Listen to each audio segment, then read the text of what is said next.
नमस्कार। लोकोक्तियों की क्लास में आपका स्वागत है। Rome was not built in a day. हथेली पर सरसों नहीं जमती। हथेली पर दही नहीं जमती होता है, ठीक है, सरसों नहीं जमती है भी ठीक। Rome was not built in a day का मतलब ये होता है कि कोई भी बड़ा काम एक दिन में नहीं हो जाता। अगर आप ये सोचते हैं कि बस आज मैं पढ़ूंगा और कल मैं डीडी का एग्जाम दूंगा, पास हो जाऊंगा, बड़ी लंबी सोच है आपकी। ऐसा नहीं होता है। इसके लिए पहली क्लास से लेकर के 10वीं क्लास तक का परफॉर्मेंस आपको शामिल है, 11-12 का परफॉर्मेंस आपका शामिल है, और उसके बाद से एडेड वैल्यू आपको जो हम दे रहे हैं ये एडेड वैल्यू है। आपके फाउंडेशन को कौन चेंज करेगा? तो इसलिए ये जितनी भी चीजें हैं ये समय धीरे धीरे बनती है, समय के अनुसार बनती है, एक दिन में नहीं बनती। इसका अपना एक लाइफ स्पैन है। एग्जाम का भी जब होता है तो आपने जितना भी पढ़ाई किया, ग्रेजुएशन पोस्ट ग्रेजुएशन जो भी किया, फॉर्म आपने भरा, उसके बाद से आप भूल गए। एडमिट कार्ड आया, हॉल टिकट आया, अरे भाई एग्जाम है, चलो एग्जाम तैयारी करते हैं। कौन सी तैयारी कर रहे हैं? मजाक कर रहे हैं। फॉर्म भरे तब याद नहीं आया। प्रिपरेशन एक लॉन्ग प्रोसेस है।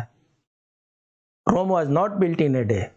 हथेली में दही नहीं जमते। दही जमाने के लिए तो बर्तन की जरूरत पड़ती है, क्योंकि उसमें टाइम लगता है।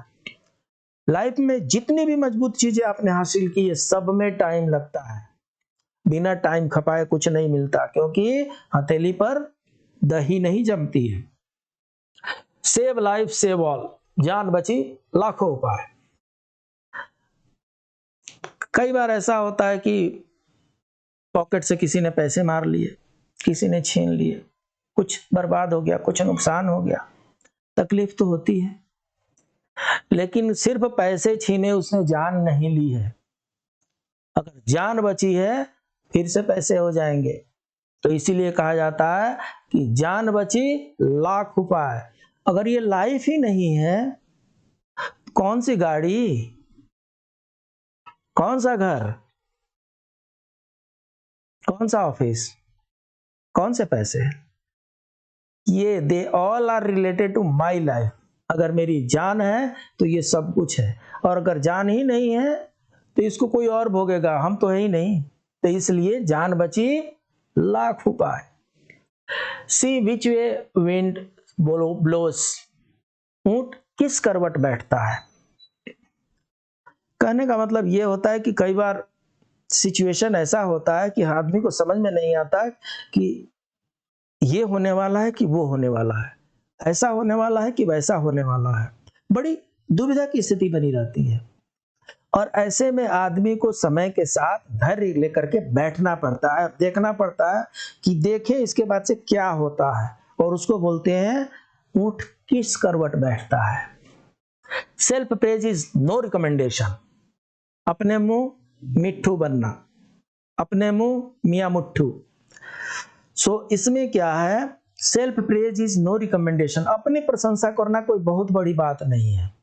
अपनी प्रशंसा कोई भी कर सकता है। असली प्रशंसा वो होती है जो दूसरे के मुंह से की जाए।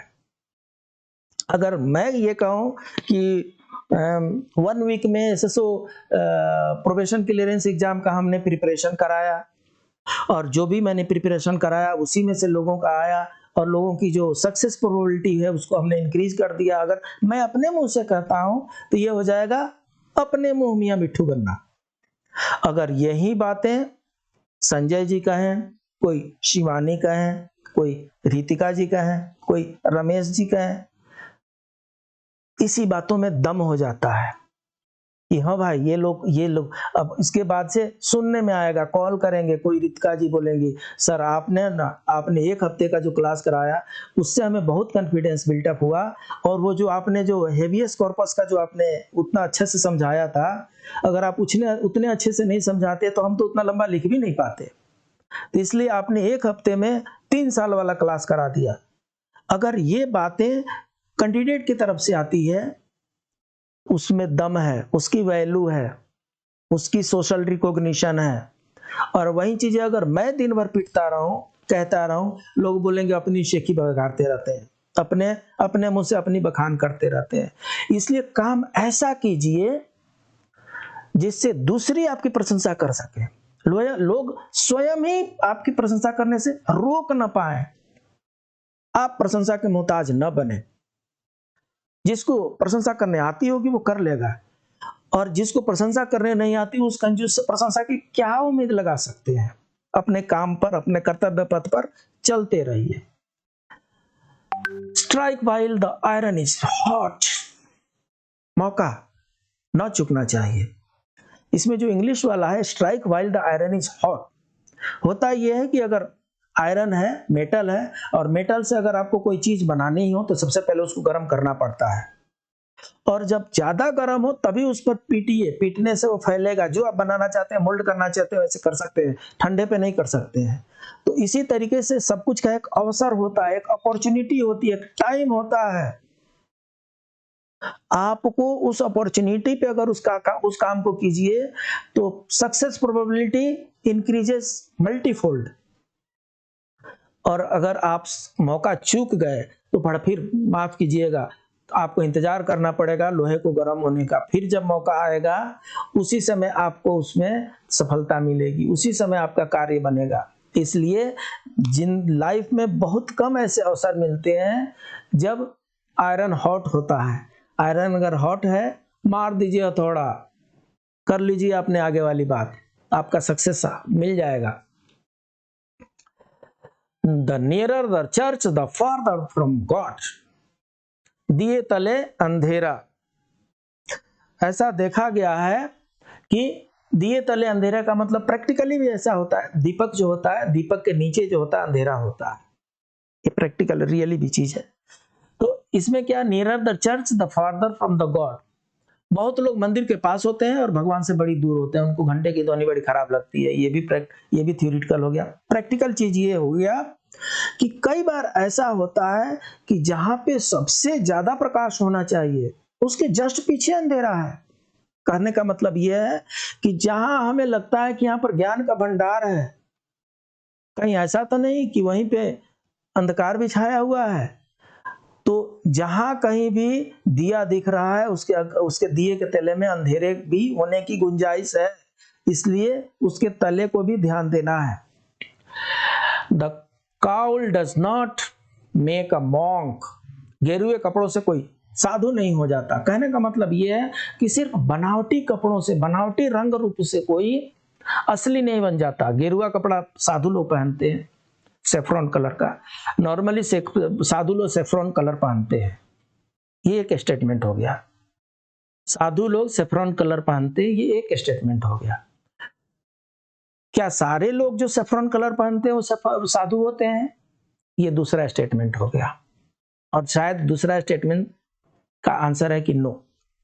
बहुत लोग ऐसे भी होंगे जो सेफ्रॉन कलर पहन करके साधु का वेश बना करके और कुछ और करना चाहते हो। तो इसलिए इस ढोंग वाली, ये बहुरूपिया वाली दुनिया में अपने आप को सतर्क रखना है, पहचानना है कि बहुरूपिया कौन है, असली कौन है, ढोंगी कौन है, सच्चा कौन है। गेरुए कपड़े से कोई साधु नहीं हो जाता। साधु होने के लिए तो साधु की आत्मा रखनी पड़ती है। There is no rose without a thorn, जहां फूल तहां कांटे। जीवन में कोई भी ऐसा सक्सेस नहीं है, कोई भी ऐसी सफलता नहीं है जिसमें बाधाएं न हो। जीवन में कोई ऐसा उमंग नहीं है जहां पे छोटी सी तकलीफ की चिंगारी न हो। इसलिए अगर आप आग एंजॉय करना चाहते हैं, ठंडी के दिनों में लोग आग सेकते हैं, अगर आप आग एंजॉय करना चाहते हैं तो धुओं को भी बर्दाश्त करना सीखिए भाई। आप गुलाब का फूल तोड़ना चाहते हैं तो फूल के जस्ट बगल में कांटा है, उसका भी ध्यान रखना है। जहां जहां अच्छी चीजें होती हैं उससे अगल बगल में बुरी चीजें भी हो सकती हैं, ये आपको ध्यान में रखना है। फूल के साथ कांटे भी होते हैं, ये प्रकृति का नियम है। अगर आपको नहीं दिख रहा है तो हो सकता है कि अभी आप पर मोह माया चढ़ा हुआ है, आपको समझ में नहीं आ रहा है। There are men and men, पांचों उंगली बराबर नहीं होती। कहने का मतलब ये हुआ कि इस धरती पे शायद ही कोई है जो एग्जैक्ट है, सेम है। दोनों में फर्क होता है, भाई भाई में फर्क होता है। सभी आदमी एक जैसे नहीं है, किसी में कोई विशेषता है, किसी में कोई विशेषता है। किसी को पढ़ने नहीं आता तो बैटिंग करने आता है, और किसी को बैटिंग करने आता है, पढ़ने नहीं आता। किसी को पढ़ने आता है तो राजनीति नहीं आती, और किसी को राजनीति करने आता है तो उसको पढ़ने नहीं आता। तो इस दुनिया में कोई भी बराबर नहीं है, सब में अलग अलग विशेषताएं हैं। इसलिए इन विभिन्नताओं का, इस विशेषताओं का आनंद उठाइए। सबको एक बराबर तोलने के प्रयास न करें, सुख नहीं मिल पाएगा ऐसे। The wearer knows where the shoe pinches, जिसका दुख वही जाने। कहने का मतलब ये है, एक वो चीलम होती है, मिट्टी की एक बर्तन होती है चीलम, जिसके ऊपर भांग रखते हैं और आग रखते हैं और उससे धुआं निकालते हैं और उसको एंजॉय करते हैं जिनको पीना होता है। तो चीलम ही जानती है कि आग कितनी है। तो वही चीज है, जिसका दुख है वही उसको तकलीफ को समझता है। बाकी लोग सिर्फ सांत्वना दे सकते हैं, तकलीफ नहीं समझ सकते हैं। अगर आपका कुछ लॉस हुआ है तो सिर्फ आप ही को पता है कि आपने कितना उसको लॉस किया है, कितनी तकलीफ में आप ही को पता है। दूसरे सिर्फ अंदाज लगा सकते हैं। तकलीफ तो आपकी है तो आप ही को समझना है, दूसरे की तकलीफ सबको नहीं पता चलता, क्योंकि ये तो वही जानता है जिसके सूज में छेद है, कांटे हैं, कि कितना चुभ रहा है।